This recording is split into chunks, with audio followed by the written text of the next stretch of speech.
জামাই আমার সস্তা পেয়ে অনেকগুলো ক্যাপসিকাম নিয়ে আসছে বাসায়। ক্যাপসিকাম পেয়ে আমি তো খুশি হয়ে গেছি।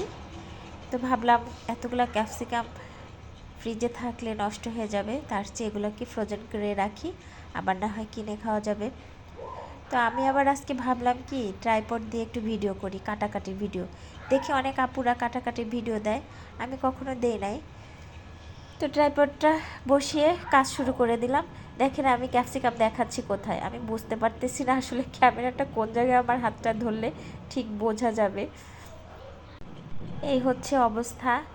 আসলে যে যে কাজে পারদর্শী সে সেই কাজ করতে পারে ভালো। আমি ট্রাইপড দিয়ে ভিডিও করি না খুব একটা, এটা আমার ঘরেই থাকে। আরও দুইটা নষ্ট করেছি আমি, আমার ছেলেরা খেলতে খেলতে সেগুলো ভেঙে ফেলছে।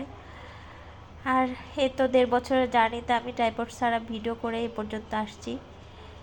এরপরে হচ্ছে আমার ক্যাপসিকামগুলো কাটা শেষ। এগুলাকে আমি ট্রেতে এবং স্টিলের প্লেটে ছড়িয়ে ফ্রিজে কয়েক ঘন্টা রেখে দেব। এরপরে হচ্ছে এগুলোকে আমি বক্সে রাখবো ফ্রোজেন করার জন্য। আর এই ক্যাপসিকামগুলোতে আমার বেশ কিছুদিন চলে যাবে। বাচ্চার টিফিনে নুডলস, তারপরে হচ্ছে ফ্রাইড রাইস, পিৎজা, এগুলো বানিয়ে খাবো। তা আপা আবার বললো কিছু সিদ্ধ করে রাখার জন্য, তা আমি আবার কিছু সিদ্ধ করেও রাখলাম। দেখা যাক এগুলো